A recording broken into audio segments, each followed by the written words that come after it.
Okay, Candace, Lisa, and Ella, thank you for joining me tonight. I'm so excited. This is the very first Curiosity series session.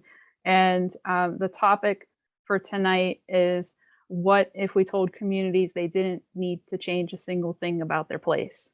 I'll say that again. What if we told communities they didn't need to change a single thing about their place? And the way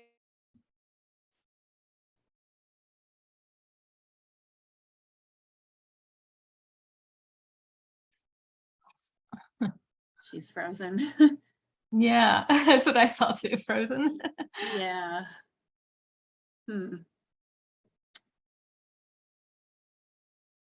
Shoot.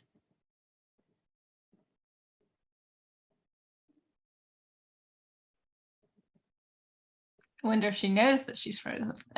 No, I'm going to try to type it in chat. Okay.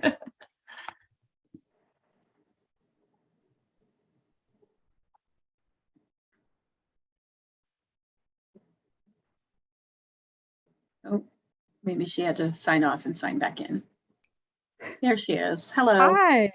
Well, I'm not accustomed to losing connectivity, but so did you hear me mention the question of the for tonight, which is what would happen if we told communities they didn't have to change a single thing about their place?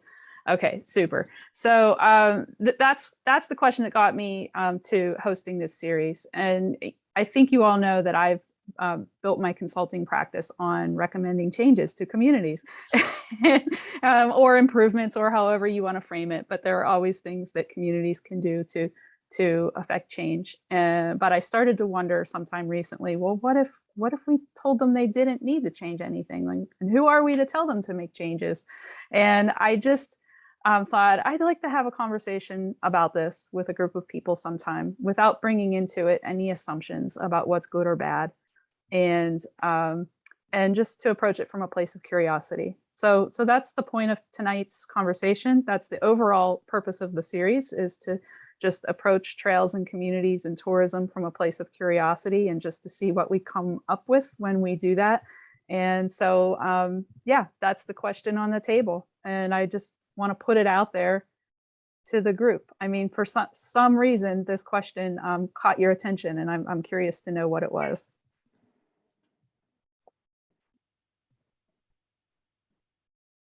And I will say, there was a mention earlier about, noises and dogs barking, and noise happens. This is the kind of conversation where you don't have to worry about it at all. My dog might bark too. Perfect. I'll unmute and apologize later. Amy, I think it's interesting, and we do think of what can we improve, how can we develop, how can we strengthen. But I don't know. I think that maybe you are onto something. Maybe it's more of the welcoming nature of communities. I mean, physically changing or personality changing. So, I mean, what are your guys' thoughts? It made me wonder, what have I asked them to change, right? It really made me to kind of dive into the question itself of what have I been asking of the community. And in some respects, there's been some heavy lifts of our trail goes through Morgantown, and it was zoned industrial. So we had to have a zoning change to residential and business, and just to have a more vibrant trailside community.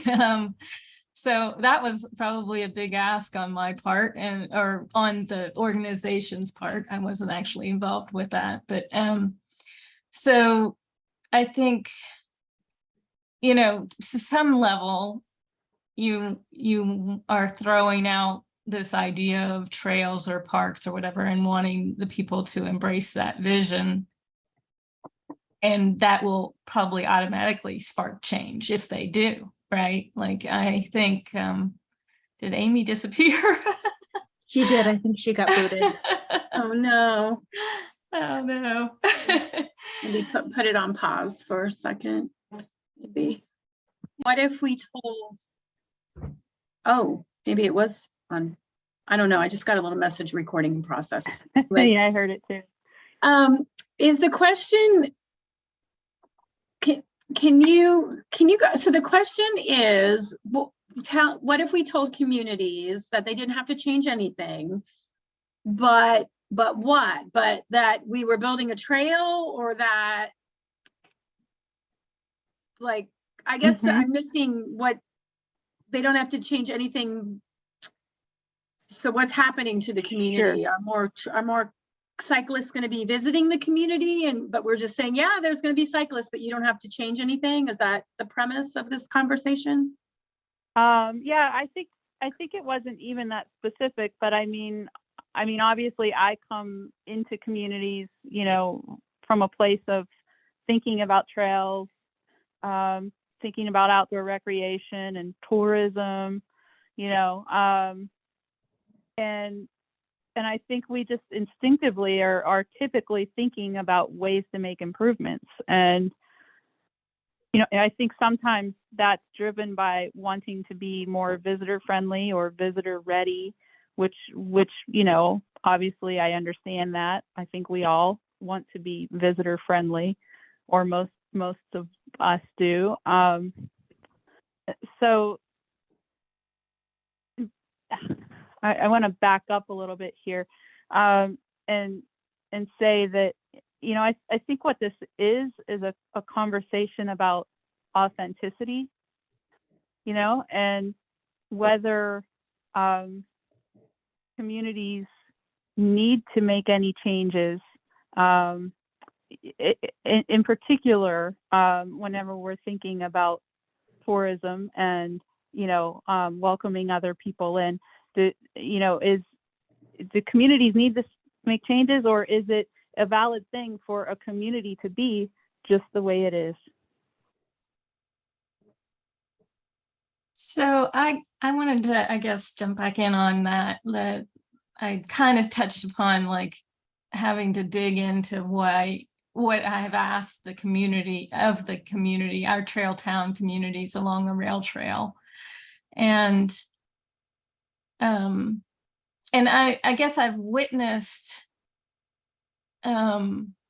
places that didn't embrace it, right? That didn't make changes to their community, didn't necessarily add bike racks in front of their businesses, or didn't,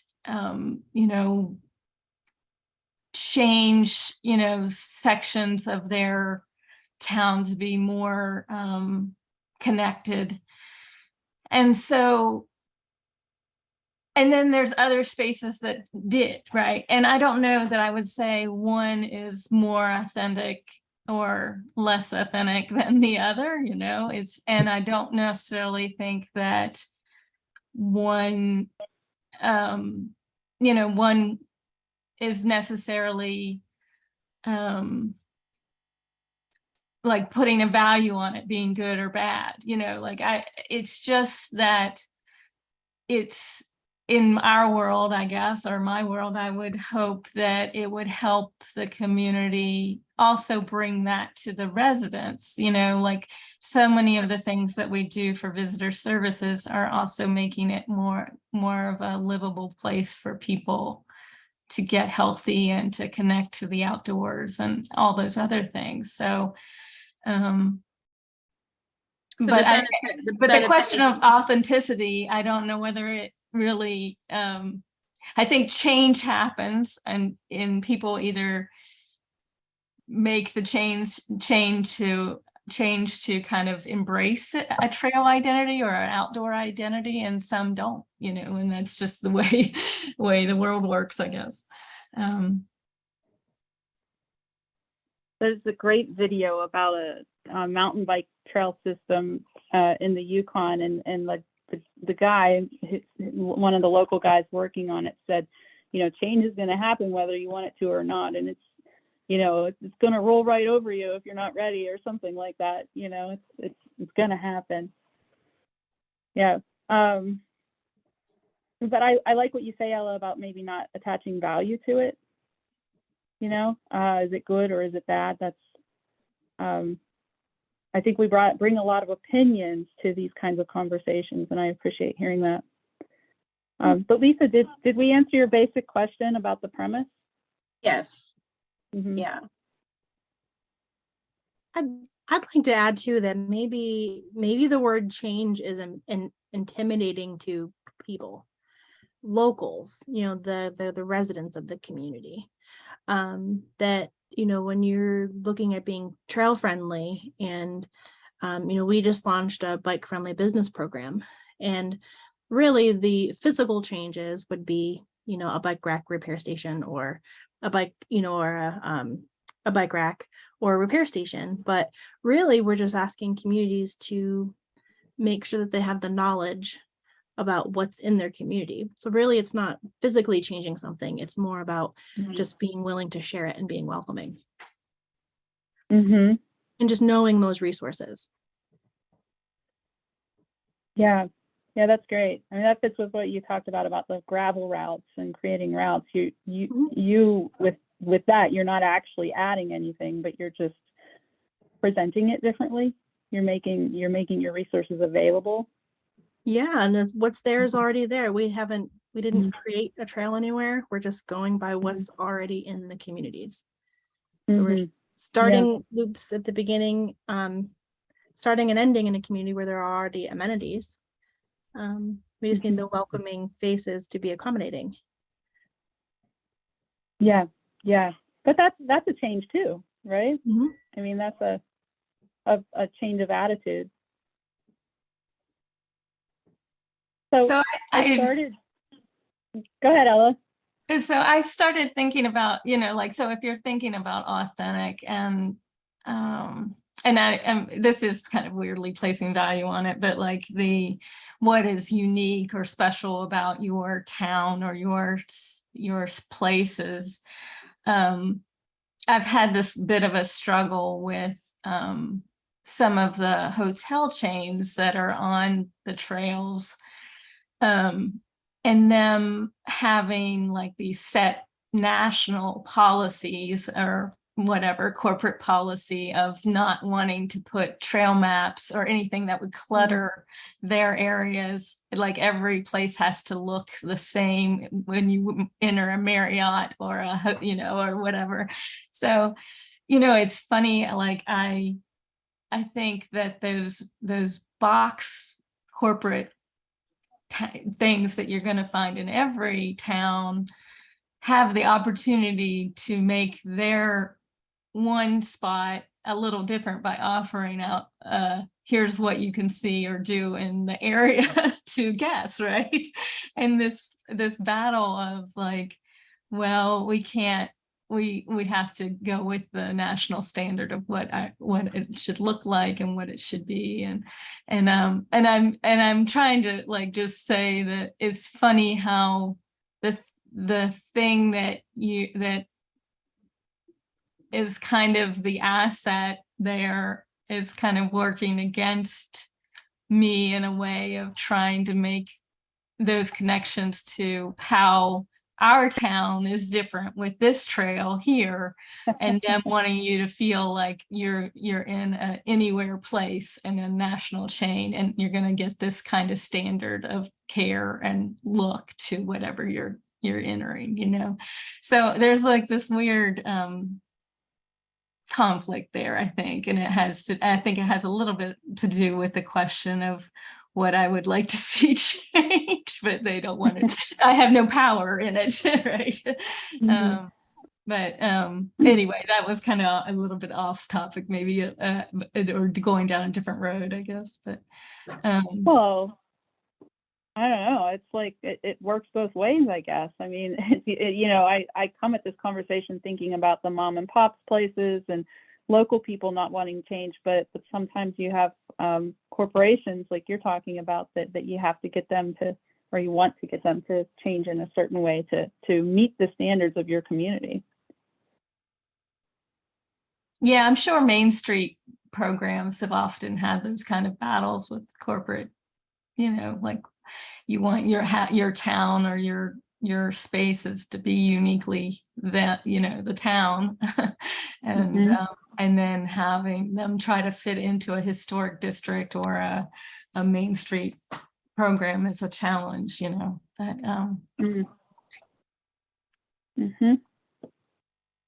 So I started thinking the other day, and every once in a while I think about this encounter that I had whenever I was first getting into trail work, and I was you know, competing to get the job to work with trail towns, right? This is going back 15 years now. And I decided I'm going to go and visit some of the communities along the Gap. And I go through this one sleepy little community, and it's like a cold fall day or something. There's really nobody out on the street. I mean, it felt like a ghost town almost. And but there was one guy there. He was an older gentleman sitting in a lawn chair on the side of the main street.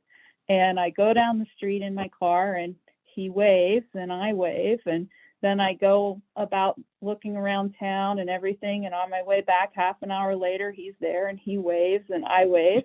And you know, it was just something about like the sleepiness of the community, which has changed a lot by now.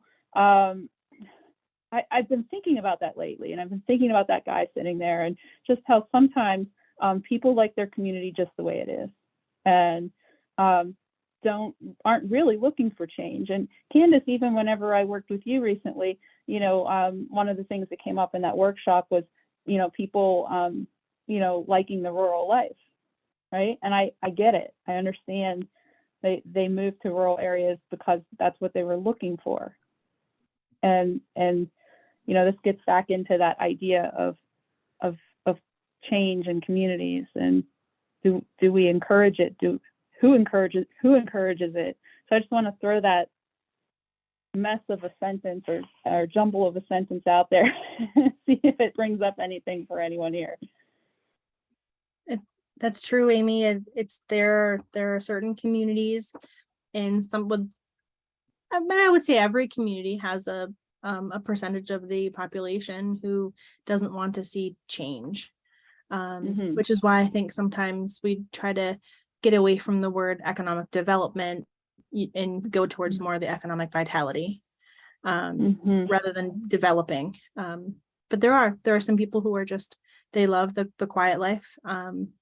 They don't want to see changes. Yeah. Lisa, what are you thinking about? Oh, yeah, that's a good point. So we have our most loved state park is the Hocking Hills State Park, and it is the most loved, but also the flip side to that is that the people that live there, it's kind of a love-hate relationship, and I just got an earful from quite a few of them in the past couple months, because although they like the economics that the tourists bring, you know, it's a balancing act. Right now, you know, the area is proposing that US Route 33 add another lane to it because traffic gets backed up, and it's already a mess with traffic going in and out of the park, because there's really just two ways in and out of the park.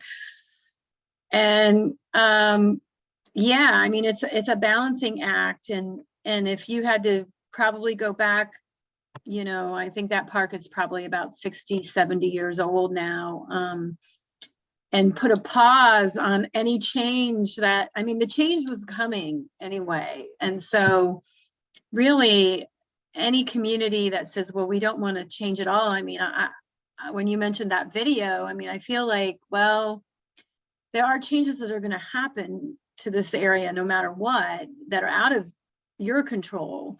And so how can you best change to be prepared so that you're not, you know, you're not setting yourselves up for the next couple decades, so that the residents start leaving the area because it's not what they moved there for. It's not what they want. So it's difficult, but I would say, you know, I get it about being authentic.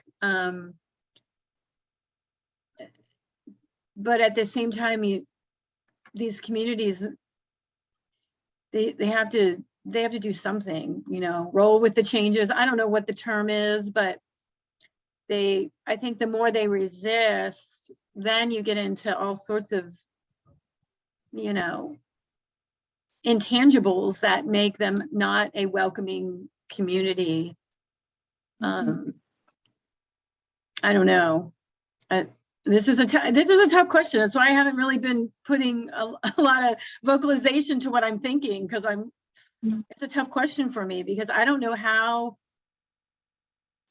a community could not change, whether it's a mindful change or not, when there are outdoor recreational amenities that either are marketed different, like Candace was mentioning, so that people become more aware of them, so that people are coming into the area more, or whether they're brand new, they're being built like a new trail. Mm-hmm. We actually had it's probably has been changed.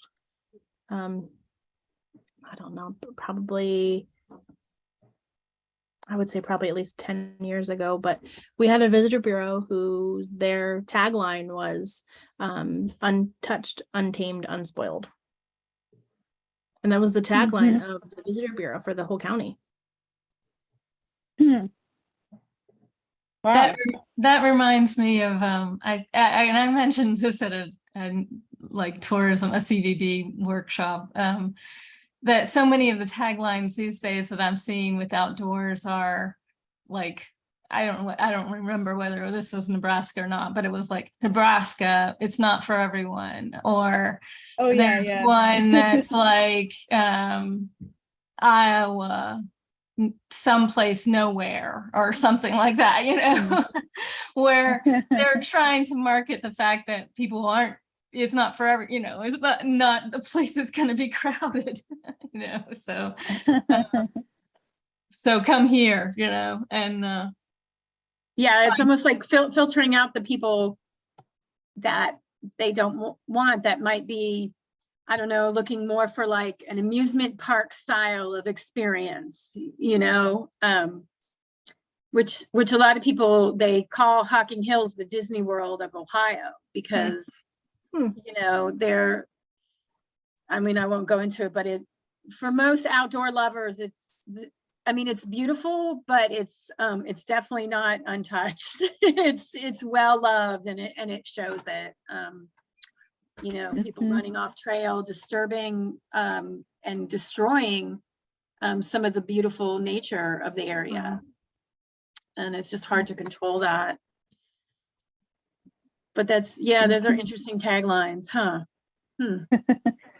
There was just a story yesterday on the Nebraska campaign on NPR, so you might be able to find that pretty easily. But yeah, they're just, in the way the story was set up was about the flyover country reputation of the middle of America, and how they've just decided, okay, well, let's work with that, because that is really a very, if you think about it, it's an offensive way to describe the middle of the country, but they have found a way to I guess manage expectations, but also to make sure they have the right people visiting for the right reasons, probably. Yeah.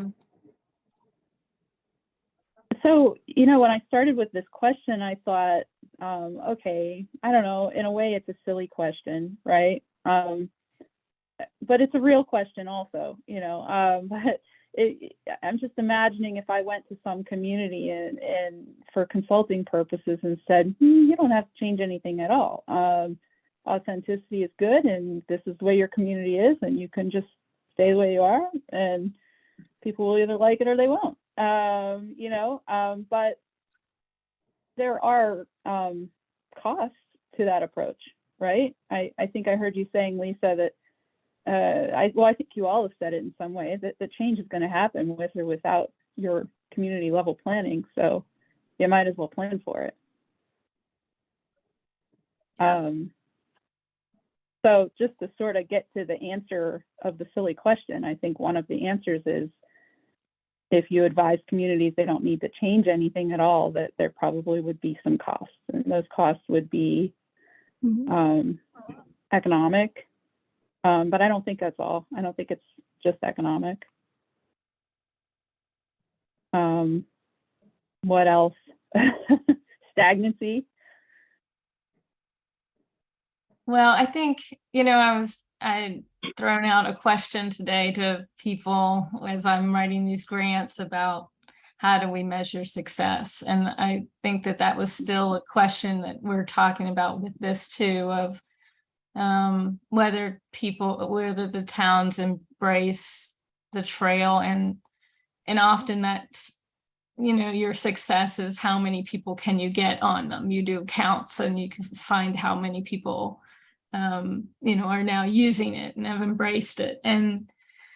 But I started daydreaming of what if I could say that we don't need as many doctors, and that our people living in our community is healthier, like that we actually have made people less stressed and more physically able to enjoy a walk or a bike ride, and how could I measure that? But so those are some of my aspirations, more than necessarily the economics of it, is like seeing just a healthier community, because West Virginia, of course, is always down on the bottom of the health list of healthy places, right? And I don't think trails are necessarily the game changer, but it can be if, I think there was I can't remember the quote, but the sociologist that said, if you give me your zip code, I can tell you how healthy your population is based on whether you have parks and trails there, and grocery, fresh food maybe is another additive to that. But yeah, I mean, I think it's coming from a good place to ask for people to consider that embracing of the outdoors, right? It's not necessarily coming from a place of we want traffic jams and nature disruptions and all those other things that might happen too. But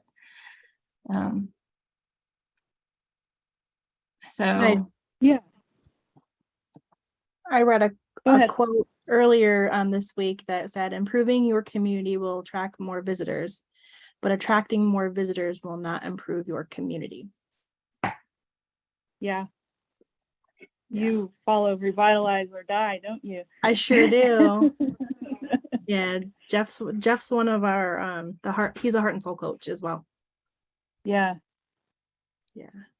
I just think for the longest time we sort of had that turned around, but the more and more I think people are back to that place of understanding that community decisions and improvements are to be made for the benefit of local people, and then then when you have the kind of community that people want to live in, then it's probably the kind of place that people will want to visit as well. And so I feel like a lot of communities, I don't know, like might not feel they're in the position to frame it that way, because sometimes I encounter communities where they're thinking very much about visitor attraction, but you can get things mixed up a little bit if that's your primary driver, I think.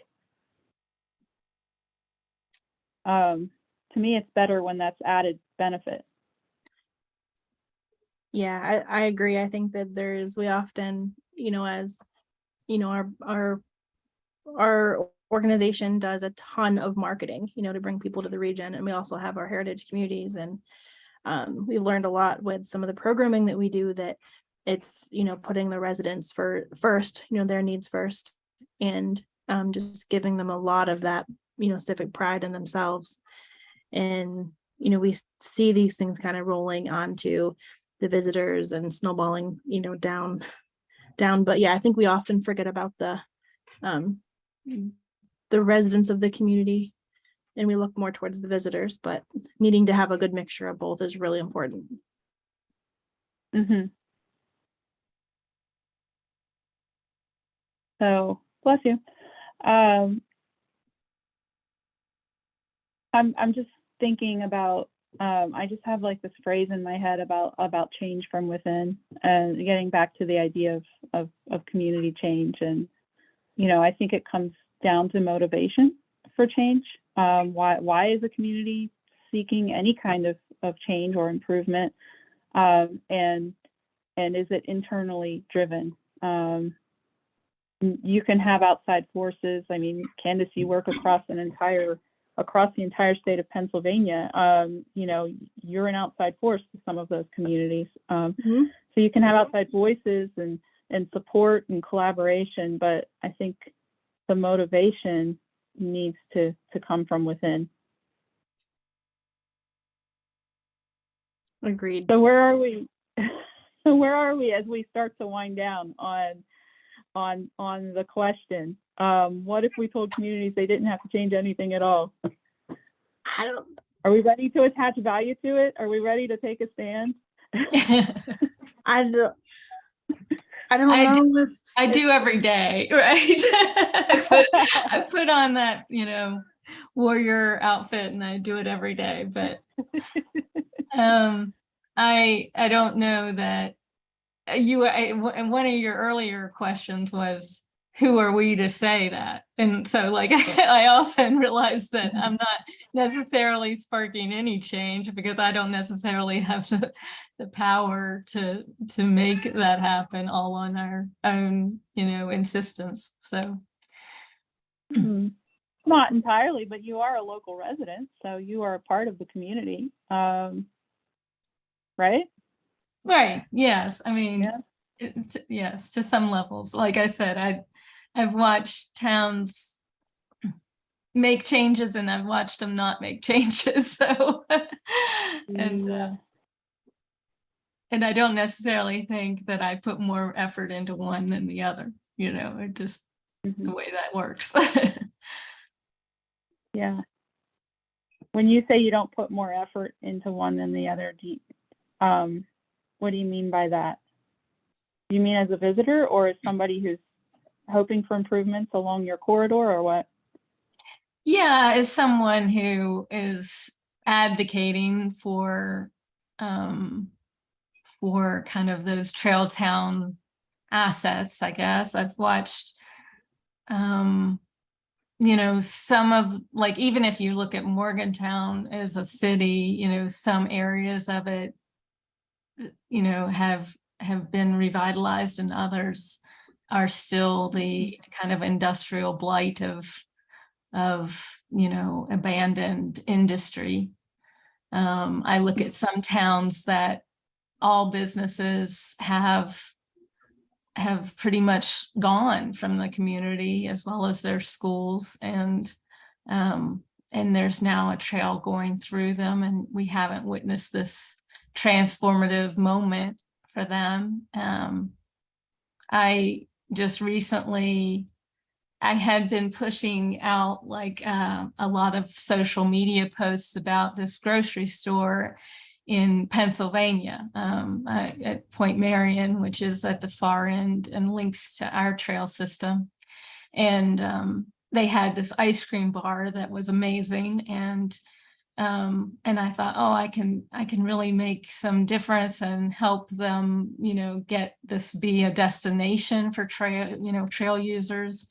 And I did, but just a couple of weeks ago, they went out of business. And so as much as I mourn that community now doesn't have a local store and has a food desert, So it just doesn't seem to, like, that's what I mean. Like, sometimes I will try to kind of push some effort on a town and try to broadcast some great things happening in an area, and it not necessarily be lasting or be the effort that it takes to lift them up, so.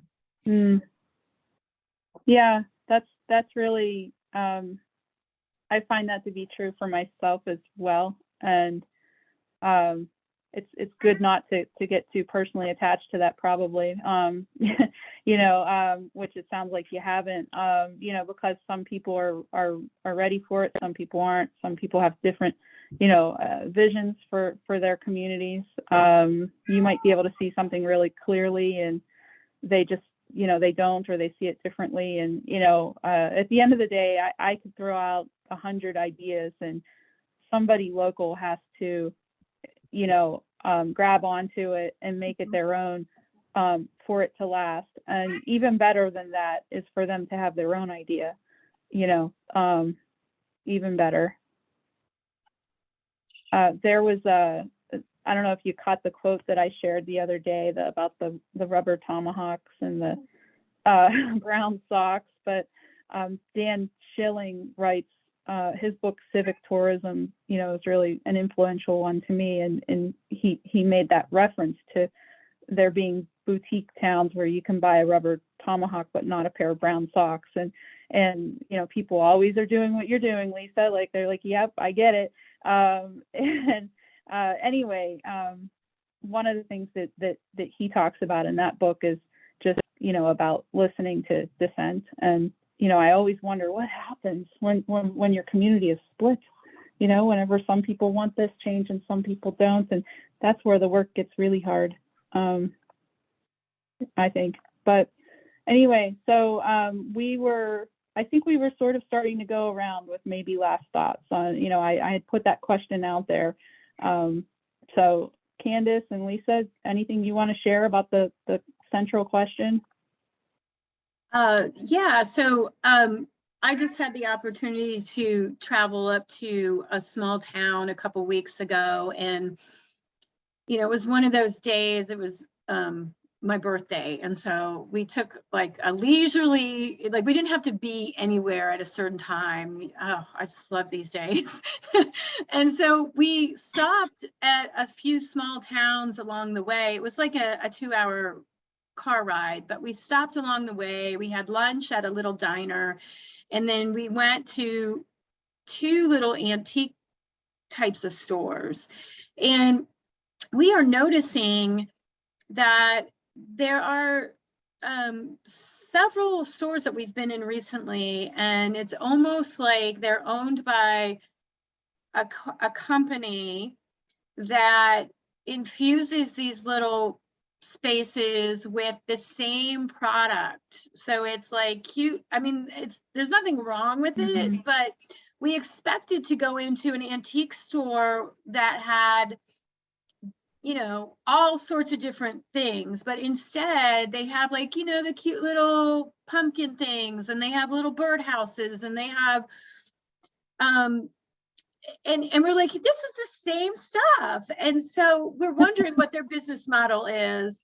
And both of us we placed value on it by saying it just didn't feel authentic. It felt like they took the seasonal section of Target and put it into what was either once was an antique store, or, would have made a great little antique store, but there was no authenticity to it. And we sort of said, I wonder how long these stores would last, because there was nothing there that, like made them authentic and made you want to go back to that store and say, oh, I wonder if they have, new stuff.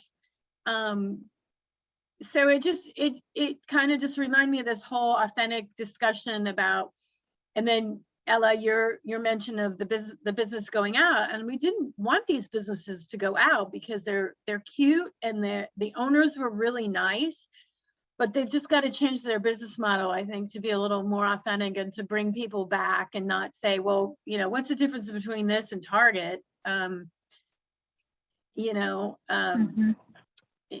it just reminded me of that experience we just had, and how small towns, one of the reasons we like visiting and being tourists in small towns is their authenticity and their little quirkiness, celebrate the fact that, I don't know, that there's a marshmallow factory there. So I don't know, I'm just making something silly up, but celebrate the history of the area, in some way that makes it stand out. And I think some of these small towns, that's where you come in, Amy, you help them see what's special about themselves and how to turn that into a welcome mat for folks biking or looking for other outdoor types of recreation. Mm-hmm. Yeah, sometimes you can see something as a visitor that locals can't see, but a lot of the times too, they already know, or you have to uncover it or whatever. But yeah, thanks for that perspective. Yeah. And Candace, what are you thinking? Well, I was just in a community just the other day, and I met with several people several business owners, the municipality, the chamber, and community planning and the services that we offer. And I got to go into one of the local businesses, and this is a very thriving, revitalized downtown where it doesn't look the same as what it did 5 years ago, or 10 years ago, but just 5 years ago. And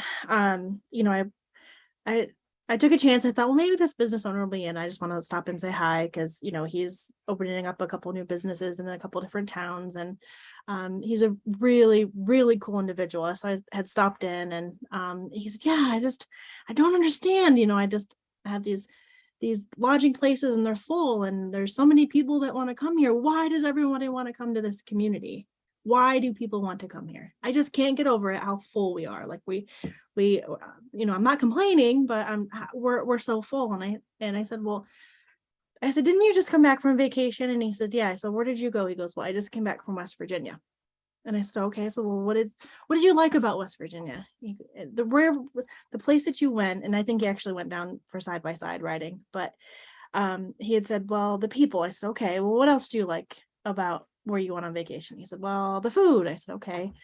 I said, what else? He goes, the scenery, the attractions. And I said, oh, okay. And I said, what else? And he goes, well, it's not right here. It's not where I live. It's me getting out of my own space, out of my all distractions, and going and relaxing.